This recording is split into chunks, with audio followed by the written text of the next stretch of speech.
जोहार। आज आपण पालघर बोईसरमध्ये आहोत आणि आज जो इथे आपण एकत्र आलो त्याचं मागचं कारण म्हणजे हे जे असंघटित स्वरूपामध्ये काम करणारे लोक आहेत, सरकारची जबाबदारी आहे लोकांना रोजगार दिला पाहिजे, पण हे स्वयंरोजगाराने आपला रोजगार करत आहे। पहाटे 4 वाजेपासून उठून भाजीपाला एकत्र करायचा आणि इथे आणून विकायचा। हे काय परमनंट दुकानवाले नाहीत, सीझन पुरते काय मिळतं त्याच्यामध्ये आपलं घराचा रोजगार चालतो। आजीने सांगितलं की थोडंफार आम्ही भात शेती लागवड करतो, बाकी आमच्याकडे जगण्यासारखं साधन नाही।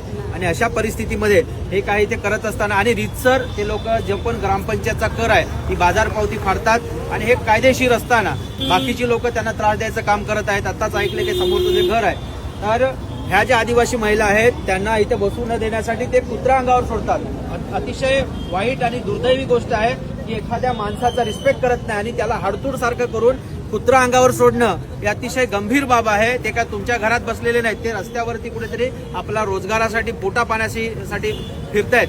त्यांचं घोषणा आहे आम्ही तुमच्याकडे भीक मागत नाही, आम्ही आमचा हक्क मागतोय आणि हा त्यांचं म्हणणं आहे। आणि म्हणून प्रशासनाने इथल्या ग्रामपंचायत असेल, पोलीस प्रशासन असेल, ह्या इथे बसल्यानंतर कुठल्याही प्रकारची ट्रॅफिकला अडचण नाही, त्या रस्त्याच्या बाजूला बसलेल्या आहेत। एवढं सहकार्य ग्रामपंचायतीने पण करावं, वाहतूक व्यवस्थेने पण करावं, हे आमची त्यांना मागणी आहे।